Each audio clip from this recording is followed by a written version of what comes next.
Right. మనం ఈరోజు క్లాస్‌లోన next Geography part number 7 చూద్దామండి. పవనాలు అనేది. రైట్. ఇక్కడ చూడండి, పవనాలు అనేది ఏంటి? పవనం అంటే గాలి అని అర్థం. సో, ఇక్కడ మీకు ఆల్రెడీ పీడన ప్రవణత గురించి చెప్పేసాను ముందు క్లాస్‌లోనే. సో, ఇక్కడ చూసుకుంటే చూడండి. సో, పీడన ప్రవణతకి గురించి మనం ఇక్కడ మాట్లాడతామంటే చూడండి. అక్కడ మన పీడన ప్రవణతలోన సమభార రేఖల గురించి మాట్లాడినాం. సో, ఈ సమభార రేఖలు అనేటివి దగ్గరగా ఉంటే గిన పీడన ప్రవణత అనేది ఎట్లుంటుంది అంటే ఎక్కువ ఉంటుంది అనుకోండి. సో, పీడన ప్రవణత అంటే ఒక టైప్ ఆఫ్ ప్రెజర్ అనేది. సో, అక్కడ పీడనం అనేది ఏముంటుంది అంటే ఎక్కువగా ఉంటుంది అనుకోండి చెప్తున్నారు. రైట్. అలాగే అప్పుడు పవన వేగం అంటే పీడన ప్రవణత ఎక్కువగా ఉంటే గిన అక్కడ గాలి యొక్క వేగం కూడా ఎక్కువగా ఉంటుంది అనుకోండి అర్థం అనమాట. రైట్. సో, ఒకవేళ అట్లా కాకుండా ఈ సమభార రేఖలు అనేటివి దూరంగా గీయబడి ఉంటే గిన అక్కడ పీడనాలు అనేటివి ఎట్లుంటాయంటే తక్కువగా ఉంటాయి కాబట్టి అక్కడ గాలి యొక్క వేగం కూడా తక్కువగానే ఉంటుందని మీరు ఇక్కడ గుర్తుపెట్టుకోవాలి. నెక్స్ట్ అలాగే చూడండి, ప్రపంచ పవనాల గురించి చూద్దాం. రైటా. సో, ఈ ప్రపంచ పవనాలు అంటే ఏంటివి? అధిక పీడన మేఖల నుండి రైటా అల్ప పీడన మేఖలకు భూమండలం పైన భూమి చుట్టూ ఒక క్రమ పద్ధతిలో స్థిరంగా నిర్ణీత దిశలో వీచే పవనాలని ప్రపంచ పవనాలు అంటారని అన్నారు ఇక్కడ. సో, మీకు ఆల్రెడీ చెప్పిన అధిక పీడలు అంటే ఒక భూమిని తీసుకుంటే గిన ఈ భూమిలోన అల్ప పీడన మేఖలు ఎక్కడి నుంచి ఎక్కడి వరకు ఉంటుంది, అధిక పీడన మేఖలు ఎక్కడి నుంచి ఉంటుంది అని ముందు పాటలో ఆల్రెడీ డిస్కస్ చేసినాం. సో, అక్కడ మనకి అధిక పీడన మేఖల నుండి అల్ప పీడన మేఖలకు భూమండలం పైన ఒక భూమి చుట్టూ ఒక క్రమ పద్ధతిలో స్థిరంగా నిర్ణీత దిశలో వీచే పవనాలు అన్నమాట. సో, అక్కడ నుంచి ఇక్కడికి పవనాలు అనేటివి ఒక డైరెక్షన్లో వీస్తాయి అన్నమాట. వాటిని మనం ఏమంటామంటే ప్రపంచ పవనాలు అని అంటారు అన్నమాట. సో, ఈ ప్రపంచ పవనాలు అని మనకి ఎన్ని రకాలుగా ఉంటాయంటే 3 రకాలుగా ఉంటాయి. అందులో వచ్చేసి ఫస్ట్ది వ్యాపార పవనాలు. రైటా. రెండోది వచ్చేసి పశ్చిమ పవనాలు. మూడోది వచ్చేసి ధ్రువ లేదా తూర్పు పవనాలు అని అంటారు. రైట్. అందులో ఫస్ట్ అయినా మనము వ్యాపార పవనాల గురించి చూద్దాం. చూడండి, ఉపఅయన రేఖ అధిక పీడన ప్రాంతం నుండి భూమధ్య రేఖ అల్ప పీడన ప్రాంతం వైపు చెప్పి ఉపఅయన రేఖ అంటే అయన రేఖ అనేది భూమధ్య రేఖ అంటే పైన ఉంటుంది. అయితే తర్వాత కింద కూడా ఉంటుంది. రెండు వైపులు ఉంటాయి. అయన రేఖలు అనేటివి కింద భూమధ్య రేఖ అటువైపు ఉంటాయి, దక్షిణం వైపు ఉంటాయి, తర్వాత ఉత్తరం వైపు ఉంటాయి. తర్వాత అలాగే చూసుకొని పోతే మీరు ఇంతకు ముందు డయాగ్రామ్లో చెప్పినాను అధిక పీడన అల్ప పీడన అని ఆల్రెడీ మనకి ఇంతకు ముందు పాఠంలో డిస్కస్ చేసినాం. సో, దాన్ని దృష్టిలో పెట్టుకొని ఇక్కడ విభజించినారు అంతే. ఏమని విభజించినారు చూడు, వ్యాపార పవనాలు అంటే. రైట్. సో, మనం వ్యాపార పవనాల గురించి మాట్లాడదాం. ఇది ఏమి ఇచ్చినారు? ఉపఅయన రేఖ అధిక పీడన ప్రాంతం నుంచి ఉపఅయన రేఖ అధిక పీడన ప్రాంతం రైటా నుంచి భూమధ్య రేఖ అల్పపీడన ప్రాంతం వైపు రైట్ 5 డిగ్రీల నుంచి 35 డిగ్రీలు. సో, ఇది గుర్తుపెట్టుకోవాలి మీరు. ఇక్కడ ఏం గుర్తుపెట్టుకోవాలా? 5 డిగ్రీల నుంచి 35 డిగ్రీల ఉత్తర దక్షిణ అక్షాంశాల మధ్య వీచే పవనాలు. మీకు చెప్తే కదా, పైన భూమధ్య రేఖ పై వైపున ఉంటుంది, కింది వైపున ఉంటాయి రెండు ఆ ప్రాంతాలు అనేటివి. అందుకోసం చూడండి, ఉత్తర దక్షిణ అక్షాంశాల మధ్య వీచే పవనాలు రైటా. సో, వాటిని ఏమనుకుంటారంటే వ్యాపార పవనాలు అనుకుంటారు అనమాట.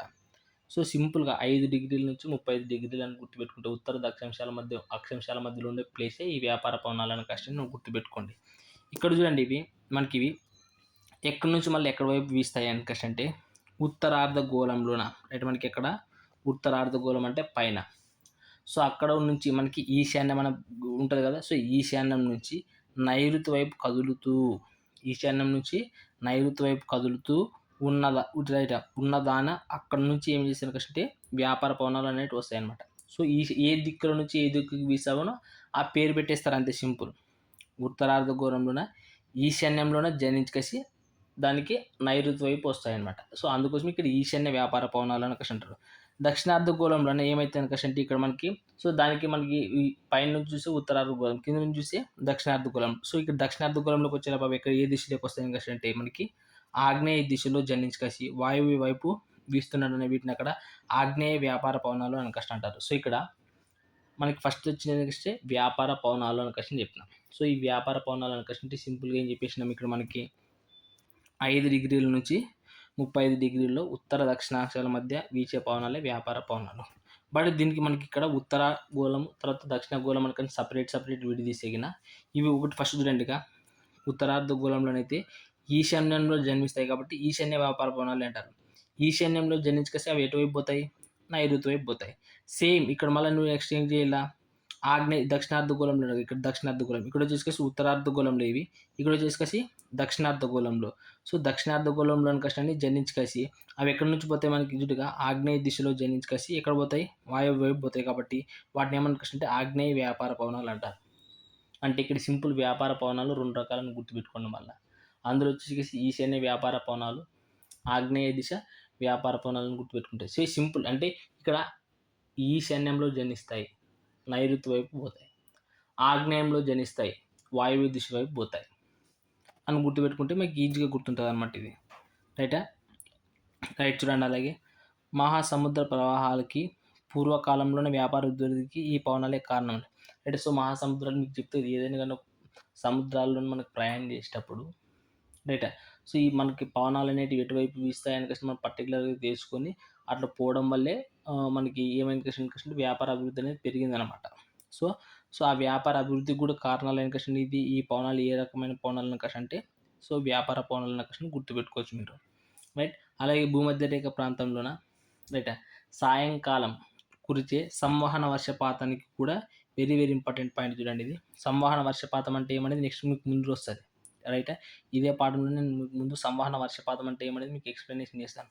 బట్ గుర్తుపెట్టుకోవాలి మీరు, భూమధ్య రేఖ ప్రాంతంలోన సాయంకాలం కురిసే సంవహన వర్షపాతానికి కారణం ఏ పవనాలు అంటే వ్యాపార పవనాలు. రైటా. సో, ఇది గుర్తుపెట్టుకోవాలి. రైట్. నెక్స్ట్ చూడండి, పశ్చిమ లేదా ప్రతి వ్యాపార పవనాలు అంటే సింపుల్. మనం ఇంతకుముందు మాట్లాడుకున్న వ్యాపార పవనాలకి వ్యతిరేకం ఇవన్నీ. ఇక్కడ చూడండి, ఇంతకుముందు 5 డిగ్రీల నుంచి 35, తర్వాత వచ్చి 35 నుంచి 65 డిగ్రీల మధ్యలో ఉండే ఉత్తర దక్షిణ అక్షాంశాల మధ్య ఉండే ఉప అయిన రేఖాధిక పీడన ప్రాంతం నుంచి ఉపధ్రువ అల్పత్రివుని ప్రాంతం వీచే పవనాలే ఈ పశ్చిమ పవనాలు. సింపుల్. 5 నుంచి 35 వరకు వ్యాపార పవనాలు ఉంటాయి. 35 నుంచి నెక్స్ట్ 65 వరకు ఏముంటాయంటే ప్రతి వ్యాపార పవనాలు అనేవి ఉంటాయని గుర్తుపెట్టుకోవాలి. ఇక్కడ చూడండి, మీకు ఇంతకుముందు చెప్పిన అవి ఈశాన్యంలో జన్మించుకసి ఎటువైపు పోతాయి? నైరుతి వైపు పోతాయి. ఇక్కడ చూడండి రివర్స్, దానికి నైరుతిలో జన్మించుకసి ఎటువైపు పోతాయి? ఈశాన్యం వైపు పోతాయి. అలాగే చూడండి, వాయువ్యంలో జన్మించుకసి ఆగ్నేయం వైపు పోతాయి. అందుకోసం వాటికి సింపుల్ వ్యాపార పవనాలు ప్రతి వ్యాపార పవనాలు అని చెప్పిండేది. అంటే పశ్చిమ వ్యాపార పవనాలు అంటున్నట్టు సింపుల్. వ్యాపార పవనాలకి ఆపోజిట్ ఉండేటివి ప్రతి వ్యాపార పవనాలను ఇక్కడ గుర్తుపెట్టుకుంటే చాలు మీరు ఇక్కడ. రైటా. రైట్. నెక్స్ట్ మూడవది వచ్చేసి ఏమి? ధ్రువ పీడనాలు. ధ్రువం అంటే మనకి 5 నుంచి 35, 35 నుంచి 65, 65 నుంచి నెక్స్ట్ ఉండే 90 వరకు. చూడండి, సో ఇక్కడికి ఇచ్చినారు 65 నుంచి మనకి ఎక్కడి వరకు? 90 వరకు ఉత్తర దక్షిణ అక్షాంశాల మధ్య ఉండే పవనాలే ధ్రువ లేదా తూర్పు పవనాలు అని అంటారు. ధ్రువ లేదా తూర్పు పవనాలు అన్నమాట. సో, మీకు ఈజీగా గుర్తుపెట్టుకోవచ్చు ధ్రువ పీడనాలు అనేది ఎక్కడి నుంచి ఎక్కడి వరకు ఉంటాయని కష్టం. రైట్. అలాగే మనం అది ప్రపంచ పటంలోనే సో మీకు ఒక గ్లోబ్ లాగా ఉంటుంది కదా. సో, ఆ గ్లోబ్ గిని తీసుకుంటే గిన ఆ గ్లోబ్లోని ఇండియా అనేది ఎక్కడ ఉండదు అంటే అక్షాంశాల పరంగా తీసుకుంటే గిన ఉత్తరార్ధగోళంలో ఉంటుంది. రేఖాంశాల పరంగా తీసుకుంటే గిన పూర్వార్ధగోళంలో ఉంటుందని మీరు గుర్తుపెట్టుకోవాలి. ఎవడన్నా అడుగుతాడు అక్షాంశాల పరంగా లేదా రేఖాంశాల పరంగా అనేది మన ఇండియా అనేది ఎక్కడ ఉండదని అంటాడు. సో, మీరు అక్షాంశాల పరంగా అయితే గిన అంటే ఇట్లా మీరు లైన్ అడ్డం గీస్తారు కదా, అట్లా అడ్డం తీసుకుంటే మనకి పైన ఎక్కడ వస్తుంది అంటే ఉత్తరార్ధగోళంలో వస్తుంది భారతదేశం. అలాగే నిలువుని మనం రేఖాంశాలు గీస్తే గిన పూర్వార్ధగోళం అంటే తూర్పు వైపున వస్తుందని అర్థం అన్నమాట. ఇండియాకి ఇరువైపులా సో ఇట్లా ఉండడం వల్లే ఇండియాకి ఇరువైపులా జల విస్తరణ ఇంచుమించు ఎట్లుంటుంది అంటే సమానంగా ఉండడం జరుగుతుంది అనమాట. అందుకోసమే చూడండి, సమానంగా ఉండి పీఠన వ్యవస్థలో మార్పులు జరిగి ఋతుపవన వ్యవస్థకు అంటే ఈ ఋతుపవనాలను తెలుసు కదా, అంటే మనకి ఇప్పుడు వానకాలం, ఎండాకాలం సో ఈ విధంగా అనేది ఏర్పాటైతాయి అనమాట. సో అట్లా అందుకోసమే మన ఇండియా యొక్క శీతోష్ణ స్థితికి అంటే ఇండియా ఉండే శీతోష్ణ స్థితి అంటే వాతావరణం ఏ విధంగా ఉంటుందని చెప్పేది. సో ఇండియా యొక్క శీతోష్ణ స్థితికి ఏమని పేరు పెట్టినారని అంటే అయన రేఖ ఋతుపవన శీతోష్ణ స్థితి అని పేరు పెట్టినారనమాట. సో ఇది ఇంపార్టెంట్ గుర్తుపెట్టుకోండి. భారతదేశం యొక్క శీతోష్ణ స్థితిని ఈ విధంగా కూడా పిలుస్తారని ఎగ్జామ్లో క్వశ్చన్ అడుగుతాడు. అప్పుడు మీరు ఏమని చెప్పాలా? అయన రేఖ ఋతుపవన శీతోష్ణ స్థితి, ఆయన రేఖ ఋతుపవన శీతోష్ణ స్థితి అని కూడా మన భారతదేశం యొక్క శీతోష్ణ స్థితిని పిలుస్తారు అని మీరు ఇక్కడ గుర్తుపెట్టుకోండి. రైట్. నెక్స్ట్ చూడండి, ఇప్పుడు నేను ఇవి చెప్పేటివి ఇవన్నీ ఏమిటంటే మ్యాచ్ ద ఫాలోయింగ్లో అడగడానికి స్కోప్ ఉండదు అనమాట. ఏముంటుంది?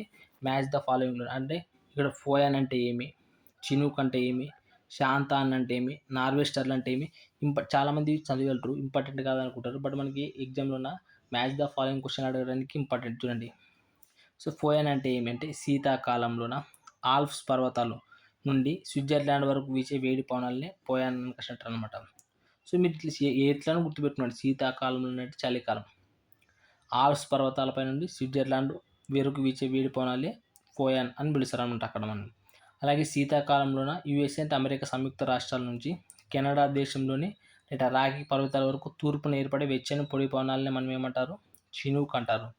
అలాగే అమెరికాలోని దక్షిణ కాలిఫోర్నియాలో వీచే పొడిగాలి అయితే శాంతాన్ అని. ఇది ఎక్కువసార్లు ఎగ్జామ్లో అడిగింది, నార్వెస్టర్లు గురించి అడిగింది. న్యూజిలాండ్లో వీచే వెచ్చని పొడిగాలిని మనం ఏమంటారు, నార్వెస్టర్లు అంటారు అని కష్టం గుర్తుపెట్టుకోండి. ఇది వచ్చేసి మనకి చూడండి చాలా లూ అనేది బాగా గుర్తుపెట్టుకోండి ఇక్కడ, ఎందుకంటే ఇది మన భారతదేశం సంబంధించి. సో వేసవి కాలంలో భారత వాయువ్య భాగంలో భారతదేశం యొక్క వాయువ్య భాగంలో వీచే పొడి గాలులని మనం ఏమంటారు అంటే లూ అని అంటారు అనమాట. సో ఈ జాగ్రత్త గుర్తుపెట్టి మన ఇండియా దేశానికి సంబంధించింది కాబట్టి. అలాగే చూడండి ఇంకా ఈ బేక్స్ అనే పదం మీకు ఎక్కడైనా కనపడితే సౌత్ ఆఫ్రికాను గుర్తుపెట్టుకోండి. రైట్, బ్రిక్ ఫీల్డర్స్ని కనిపిస్తే ఆస్ట్రేలియన్ కష్టాన్ని, నార్థన్ కనిపిస్తే ఉత్తర కాలిఫోర్నియా అని, రైట్, సిరోకాన్ కనిపిస్తే మధ్యధర సముద్రం అనే కష్టాన్ని. ఈ పేర్లు గుర్తుపెట్టుకోండి ఇట్లా సింపుల్గా, మీరు ఈజీగా గుర్తుపెట్టుకుంటే మీకు దీనిపైన ఏమైనా క్వశ్చన్ వచ్చినప్పుడు కూడా మనం సింపుల్గా ఆన్సర్ చేసి, మీకు బ్రిక్ ఫీల్డర్ అంటే ఆస్ట్రేలియన్ గుర్తురాలి వెంటనే, నార్థన్ అంటే ఉత్తర కాలిఫోర్నియా కష్టాన్ని, సిరోకాన్ కష్టం మధ్య ఇట్లా టకటక గుర్తు వచ్చిననుకో నువ్వు ఆటోమేటిక్గా ఆన్సర్ పెట్టేస్తావు అనమాట క్వశ్చన్కి. రైట్. సో నెక్స్ట్ చూడండి వాతావరణ ఆర్ద్రత. చూడండి చాలా మందిగా ఇక్కడ ఒక పాయింట్ మెన్షన్ చేసిన చూడండి, దీని యొక్క పరిమాణము ఎగ్జామ్లో చాలాసార్లు అడిగినాడు. రైట్. సో వాతావరణ ఆర్ద్రత యొక్క పరిమాణం అనేది మనకి వాతావరణంలో ఎంత ఉంటుంది అంటే 0.2 నుంచి 4 గ్రామ్ cc ప్రమాణాలు అనమాట, గ్రామ్ పర్ cc అనేది. సో మనకి వాతావరణ ఆర్ద్రత అనేది వాతావరణంలో పరిమాణం ఎంత ఉంటుంది అంటే 0.2 నుంచి 4 గ్రాముల cc వరకు ఉంటుందని గుర్తుపెట్టుకోవాలి. రైట్. అలాగే చూడండి అసలు మీకు ఇక్కడ ఒక తుషార స్థానం అనేది మీకు ఇక్కడ డెఫినేషన్ ఇచ్చినాను. ఈ తుషార స్థానం అంటే ఏమి గుర్తుపెట్టుకునండి. అంటే ఈ తుషార స్థానం అంటే ఏమి చూడండి, అంటే ఏం తుషార స్థానం అని కష్టం అంటే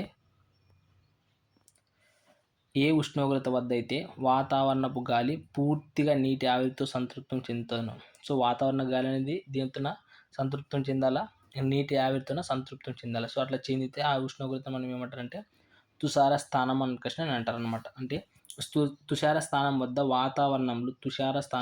వాతావరణంలో సాపేక్ష ఆర్ద్రత 100% ఉంటుంది. ఎట్లుంటుంది, తుషార స్థానం వద్ద వాతావరణంలోన సాపేక్ష ఆర్ద్రత అనేది ఎట్లుంటుందంటే 100% ఉంటుంది. తుషార స్థానం అంటే ఏమి, వాతావరణపు గాలి పూర్తిగా నీటి ఆవిరితో సంతృప్తి చెందడం. రైట్, అది. సో అనగా వాతావరణపు గాలి పూర్తిగా నీటి ఆవిరితో సంతృప్తి చెంది ఉంటుంది అని చెప్పినాను కదా ఇంతకుముందు పైన డెఫినేషన్, తుషార స్థానం అనేది అది. సో నెక్స్ట్ వాతావరణపు గాలి నీటి ఆవిరితో సంతృప్తి చెందగానే వాతావరణంలోన ఏమి స్టార్ట్ అవుతుంది, అసలు ఇప్పుడు వాతావరణపు గాలి నీటి ఆవిరితో సంతృప్తి చెందిందని తుషార స్థానం అంటారు కదా, దానివల్ల ప్రయోజనం ఏం కలుగుతుంది అని ఇది వాతావరణంలోన ఏమి ద్రవీభవన స్థానము ప్రక్రియ ప్రారంభమవుతుంది. ద్రవీభవన స్థానం అంటే ఏమి డెఫినేషన్, ద్రవీభవన స్థానం అంటే ఏమి అంటే ద్రవీభవనం అంటే నీళ్లుగా మారడం అని గుర్తుపెట్టుకోవాలి. ఇక్కడ సింపుల్, ద్రవం అంటే ఏమి, నీరుగా మారే ప్రక్రియ స్టార్ట్ అవుతుంది. ఇక్కడ మీకు కావాలంటే డెఫినేషన్ కూడా ఇచ్చినాను. సో ద్రవీభవన స్థానం అంటే ఘన స్థితి నుంచి ద్రవ రూపంలోకి రావడం. రైట్. అలాగే చూడండి ఈ అవపాతం ప్రెసిపిటేషన్ అంటే డెఫినేషన్స్ ఖచ్చితంగా గుర్తుపెట్టుకున్నారు. కన్ఫ్యూజ్ అవుతుంటారు ద్రవీభవన స్థానానికి, అవపాతానికి, ఉత్పతనానికి చాలామంది కన్ఫ్యూజన్ అవుతుంటారు. చూడండి అవపాతం అంటే ప్రెసిపిటేషన్ అంటే ఏమి, నీటి ఆవిరి ఏమిటిగా మారాలా, ఘన రూపంలోకి మారాలా. చూడండి నీటి ఆవిరి అంటే మనకి ద్రవ రూపంలోకి కాకుండా డైరెక్ట్ ఘన రూపంలోకి మారితే దాన్ని ఏమంటారంటే ప్రెసిపిటేషన్, అవపాతము అంటారు. అలాగే ఉత్పతనం చూడండి ఘన స్థితి నుంచి డైరెక్ట్ నీటి ఆవిరిగా మారాలి, అంటే మధ్యలో ద్రవ స్థితి ఉండదు, ఘనం నుంచి డైరెక్ట్గా నీటి ఆవిరిగా మారుతుంది. ఇక్కడ నీటి ఆవిరి నుంచి ఘనము నుంచి నీటి ఆవిరి. సో ఈ రెండు రివర్స్, అవపాతనం తర్వాత ఉత్పతనం, ఈ రెండు ఒకదానికొకటి ఎట్లుంటాయంటే ఆపోజిట్లో ఉంటాయని గుర్తుపెట్టుకోవాలి. సో నీటి ఆవిరి నుంచి ఘన పదార్థంగా మారితే అవపాతం అంటారు, ఘన పదార్థం నుండి డైరెక్ట్గా నీటి ఆవిరికి మారితే ఉత్పతనం అంటారు అనమాట. రైట్. నెక్స్ట్ చూడండి మీకు సంవహన వర్షపాతం, నెక్స్ట్ చూడండి పర్వతీయ వర్షపాతం, నెక్స్ట్ తర్వాత సంవహన వర్షపాతం అనేది వస్తుంది. చూడండి దీంట్లో ఏముండదు. పర్వతీయ వర్షపాతం అంటే కష్టం ఏంటి, రైట్, ఓరోగ్రాఫిక్ రైన్ఫాల్ అని కష్టం అంటారు. చూడండి ఏదైనా కానీ ఇప్పుడు మీకు ఈ పటంలో చూపించిన తర్వాత ఇట్లా ఇట్లా ఇట్లా ఈ విధంగా ఒక ఏముంటుంది అనుకుంటే ఒక పర్వతం ఇది. ఏమిది? ఒక పర్వతం. సో ఈ పర్వతానికి ఇక్కడ ఏముండే పైన మేఘాలు ఉన్నాయి. ఈ మేఘాల నుంచి మనకి ఏమైతుంది అనుకుంటే వర్షం పడుతుండది. సో ఇప్పుడు ఇట్లా వర్షం పడేటప్పుడు మనకు చూడండి రెండు చెప్తున్నాను. ఇక్కడ గాలి ఉండదు ఇక్కడ. ఈ గాలి అనేది ఏం చేస్తుంది అనుకుంటే ఈ విధంగా పోతూ ఉన్నది. ఈ విధంగా ఈ డైరెక్షన్‌లో పోతూ ఉన్నది అనమాట. సో ఇట్లా అంటే ఈ విధంగా డైరెక్ట్ పోతుంది.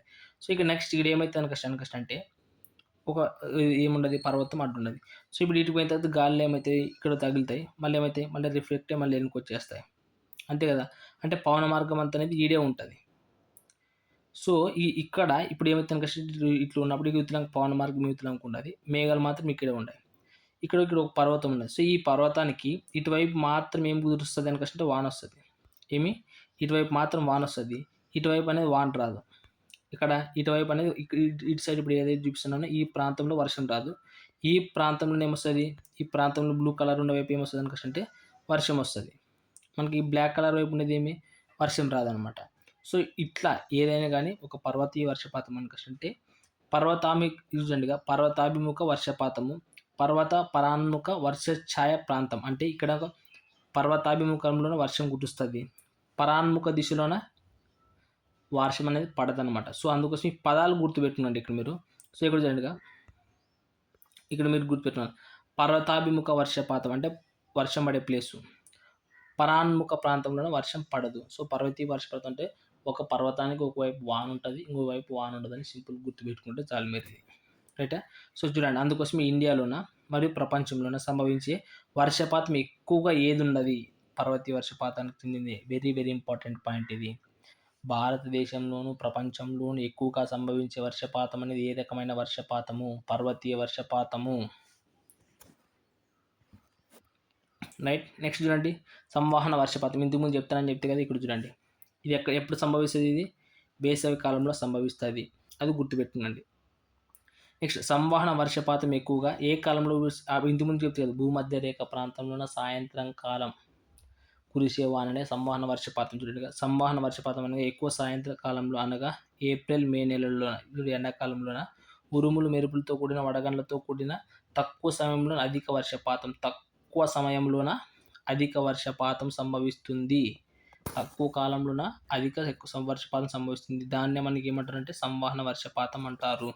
చూడండి దేశంలోని ఈ వర్షపాతాన్ని ఋతుపవన ఆరంభపు జల్లులు. Very very important. ఋతుపవన ఆరంభపు జల్లులు. సంవహన వర్షపాతాన్ని మనం ఏమంటారు మన భారతదేశంలోన ఋతుపవన ఆరంభ జల్లులు కష్ట అంటారు. సో అందుకోసమే ఈ భూమధ్య రేఖ ఈ వర్షపాతం అనేది ఎక్కువ యాడ్ ఉంటుంది అనుకంటే భూమధ్య రేఖ ప్రాంతంలో ఈ వర్షపాతం అనేది చాలా ఎక్కువగా ఉంటుంది. అందుకోసం చూడండి మనకి భారతదేశంలో కురిసే ఈ వానని వివిధ రాష్ట్రాల్లోని వివిధ పేర్లుగా మనం చెప్తామన్నమాట. సో ఇవి ఖచ్చితంగా మీరు గుర్తుపెట్టుకోవాలి. చూడండి యూపీ అంటే ఉత్తరప్రదేశ్ ఏమంటారు? అంధీలు లేదా గుడ్డి జల్లులు. అంధి అంటేనే గుడ్డి అని. సో గుడ్డి జల్లులు అంటారు. ఏ పంటకి? చెరుకు వేసుకునొచ్చు అనమాట. అదే వెస్ట్ బెంగాల్ మరియు జార్ఖండ్లో ఏమంటారు? కాలబైశాఖీలు అంటారు. ఏ పంట పండించవచ్చు? జనము మరియు వరి. ఇక్కడ చూడండి ఇప్పుడు ఏవైతే మనం చెప్తున్నామో ఇవి వెరీ వెరీ ఇంపార్టెంట్. ఇవి మనకి డైరెక్ట్ ఎగ్జామ్లోన మ్యాచ్ ద ఫాలోయింగ్ అంటారు. గుడ్డి జల్లులు అంటాడు ఏ రాష్ట్రానికి సంబంధించింది? ఉత్తరప్రదేశ్. కాలబైశాఖీలు అంటాడు వెస్ట్ బెంగాల్ మరియు జార్ఖండ్. నార్వెస్టర్లు లేదా తేయాకు జల్లులు. ఇంతకు ముందు కూడా చెప్పినాను మీకు. ఇది నార్వెస్టర్లు అని మనకి న్యూజిలాండ్కి సంబంధించి వీచే పొడిగాలు అని. సో మనకు భారతదేశంలో నార్వెస్టర్లు తేయాకు జల్లు అనేవి తేయాకు సంబంధించి మనకి ఎక్కడ మన ఏ రాష్ట్రంలో కనిపిస్తాయి అంటే అస్సాంలో కనిపిస్తాయి. అలా మ్యాంగో సవర్స్ అంటే కేరళలోన. కర్ణాటకలో వచ్చేసి చెర్రీ బ్లాసమ్స్ కాఫీ పంటకు ఉపయోగిస్తారు. అలాగే తెలంగాణలో అయితే తొలకరి జల్లులు అని. ఆంధ్రప్రదేశ్లో అయితే ఏరువాక జల్లులు అని అంటారు. సో ఇవన్నీ మీరు చాలా ఇంపార్టెంట్. ఇవి మ్యాచ్ ద ఫాలోయింగ్ చాలాసార్లు ఎగ్జామ్లో అడిగినారు కాబట్టి చాలా దగ్గర పెట్టుకొని చదవండి వీటిని. రైట్. నెక్స్ట్ వచ్చేసి చక్రపాత వర్షపాతం. చూడండి సైక్లోనిక్ రెయిన్ఫాల్. సైక్లోన్ అనుకుంటే గర్ర తిరిగేదని. చూడండి చక్రపాతం అంటే ఏమి? చక్రపాతం అంటే అనగా మధ్యలో అల్పపీడనం ఏర్పడాలి. మధ్యలో ఏముండాల? అల్పపీడనం ఏర్పడి చుట్టూ ఏముండాల? అధిక పీడన వాయువుతో. మధ్యలోన అల్పపీడనము దాని చుట్టూ అధిక పీడన వాయువుతో కూడుకొని ఉన్న ఒక పవన వ్యవస్థ. ఒక గాలి చుట్టుకుంటే చుట్టూ గాలి గర్ తిరుగుతారు అంటారు. సో దానికి మధ్యలో ఏముంటుందంటే అల్పపీడనం ఉంటుంది. బయట ఏముంటుంది అనుకుంటే చుట్టూ అధిక పీడన వాయువు అనేది ఉంటుంది అనమాట. అట్లా కూడుకొని ఉన్న ఒక గాలి మనం ఏమంటారంటే చక్రవాతం అంటారని గుర్తుపెట్టుకోవాలి ఇక్కడ. రైటా? రైట్. నెక్స్ట్ చూడండి టార్నడోలు అంటే ఏమి? ఈ టార్నడోలు అంటే ఏమి? జలస్తంభాలు అంటే ఏంటివి? జస్ట్ మీకు ఇన్ఫర్మేషన్ కోసం ఎగ్జామ్లో డైరెక్ట్ బిట్ అడిగితే వీటిపైన మనం డైరెక్ట్ ఆన్సర్ చేయడానికి ఒకసారి చూడండి. ఉత్తర అమెరికాలోని మిసిసిపి మరియు మిస్సోరి మెక్సికో సింధు శాఖ ప్రాంతంలో సంభవించి తీవ్రమైన గాలి వానలతో కూడిన శీతోష్ణ స్థితి మండల చక్రవాతాన్ని టార్నడోలు అంటారు. సో ఈ టార్నడోలు అన్నప్పుడు ఉత్తర అమెరికాను గుర్తుపెట్టుకోండి. మిసిసిపి మరియు మిస్సోరి మెక్సికో సింధు శాఖ ప్రాంతంలో వానతో కూడిన రైట్ గాలి వాన ఈ రెండింటిని కలిపిందాన్ని మనకి టార్నడో అంటారు అనమాట అక్కడ. అలాగే జలస్తంభాలు అంటే మీకు వెంటనే ఏం గుర్తురాలి అంటే అట్లాంటిక్ మహాసముద్రం ఉంటారు. సో ఈ అట్లాంటిక్ మహాసముద్రంలో ఏర్పడే గరాటు ఆకారపు టార్నడో. So ఎట్లుండాలి ఏర్పడేది tornado. టార్నడో అంటే వాన గాలి రెండు కలిసి వచ్చేది. సో అట్లా మనకి గరాటు ఆకారంలో కనపడితే దాన్ని ఏమంటారు అంటే జలస్తంభాలు అని అంటారని మీరు గుర్తుపెట్టుకున్నారు. రైట్. నెక్స్ట్ వచ్చేసి మేఘాలు చూడండి. ఇక్కడ చూడండి మేఘాలలో మీకు ఏం చేశారంటే ఈ మేఘాల్లో కొన్ని ఇంపార్టెంట్ రకమైన మేఘాలు ఉంటాయి. ఆ మేఘాలని ఏటేటి అనేది గుర్తుపెట్టుకుంటే చాలు. ఇక్కడ ఫస్ట్ వచ్చేసి ఏముంటాయి? సిరస్ మేఘాలు ఉన్నాయి. వాటి మనం ఇంగ్లీష్లో ఏమంటారు చూడండి, దీన్ని మదర్ ఆఫ్ ఫెరల్స్ అని అంటారు అనమాట. సో మదర్ ఆఫ్ ఫెరల్స్ అంటే సిరస్ మేఘాలను అంటారు. సో అత్యంత ఎత్తులో మీకు ఆల్రెడీ చెప్పిన స్ట్రాటో ఆవరణం ఏమి, ట్రోపో ఆవరణం అంటే అవన్నీ చెప్పిన. చూడండి ఇక్కడగా స్ట్రాటో ఆవరణంలో ఉన్న మేఘాలు ఇవి వర్షపాతాన్ని ఇవ్వలేనటువంటి మేఘాలు అని మీకు కూడా చెప్పిన. ఫస్ట్ ట్రోపో ఆవరణము, తర్వాత స్ట్రాటో ఆవరణము అని ఇంటి ముందు చెప్పినాం కదా ఆల్రెడీ. సో ఎందుకని ఈ మేఘాలు అనేవి మనకి స్ట్రాటో ఆవరణంలో ఉంటాయి. ఇవి వర్షపాతాన్ని ఇవ్వు కాబట్టి అప్పుడు అక్కడ ఏమైతే చాలా నిర్మలంగా ఉంటుంది కాబట్టి అక్కడ విమానాలు పోవడానికి కూడా బాగుంటుందని ఇంటి ముందు చెప్పేసినాను ఆల్రెడీ మీకు ఇవి. సో ఇవి ఏమైతే సిట్రస్ అనేటివి వర్షపాతం ఇవ్వలేనటువంటి మేఘాలు. చూడండి నెక్స్ట్ వచ్చేసి స్ట్రేటస్ మేఘాలు. ఆవరణం ఏ ఆవరణంలో ఉంటుందో గుర్తుపెట్టుకోండి, సిట్రస్ మేఘాలు స్టార్ట్ ఆవరణం అని. నెక్స్ట్ వచ్చేసి స్ట్రేటస్ మేఘాలు అంటే అది తక్కువ ఎత్తులో ఏర్పడే మేఘాలు అంటే ట్రోపో ఆవరణంలో ఉంటాయి. తక్కువ ఎత్తు అంటే ట్రోపో ఆవరణంలో ఉండే మేఘాలని స్ట్రేటస్ మేఘాలు. అలాగే నింబో స్ట్రేటస్ మేఘాలను ఏమో చూడండి, అధిక వర్షపాతాన్ని ఇచ్చే మేఘాలు. Very very important. ఈ కింది వాటిలోనే అధిక వర్షపాతాన్ని ఇచ్చే మేఘాలు ఏంటివి అని అంటాడు డైరెక్ట్ క్వశ్చన్. సో నింబో స్ట్రేటస్ మేఘాలు అనేటివి అధిక వర్షపాతాన్ని ఇస్తాయని మీరు ఇక్కడ గుర్తుపెట్టుకున్నా. అలాగే నెక్స్ట్ వచ్చి క్యూములస్ అంటే కాలీఫ్లవర్ లేదా గుమ్మడి ఆకారంలో ఉండే మేఘాలని క్యూములస్ అంటారు అనమాట.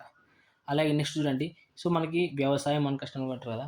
సో ఈ వ్యవసాయంలో కూడా మనకి ఎక్కడంటే మనకి వివిధ రాష్ట్రాల్లోనే వివిధ పేర్లతో పిలుస్తారన్నమాట. పోడు వ్యవసాయం అని కష్టం అంటారు దీన్ని.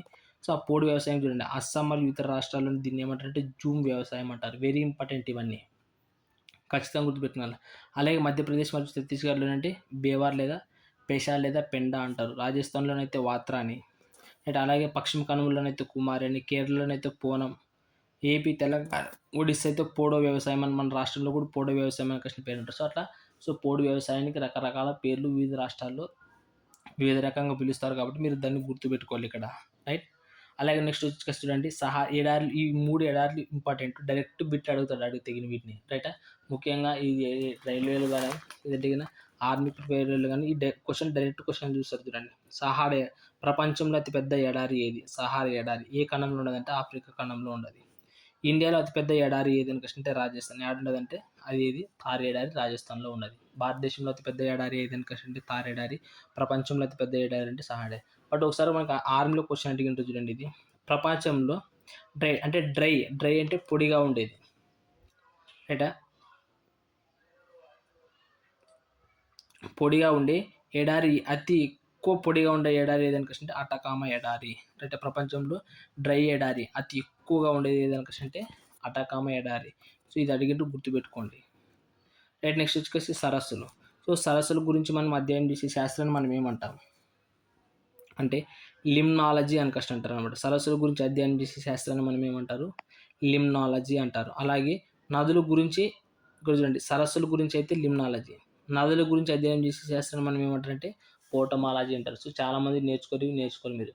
సరస్సుల గురించి అధ్యయనం చేసే శాస్త్రాన్ని అయితే లిమ్నాలజీ అని, నదుల గురించి అధ్యయనం చేసే శాస్త్రాన్ని అయితే పోటమాలజీ అని అంటారు. మీరు ఇప్పుడు గుర్తుపెట్టుకోవాలి.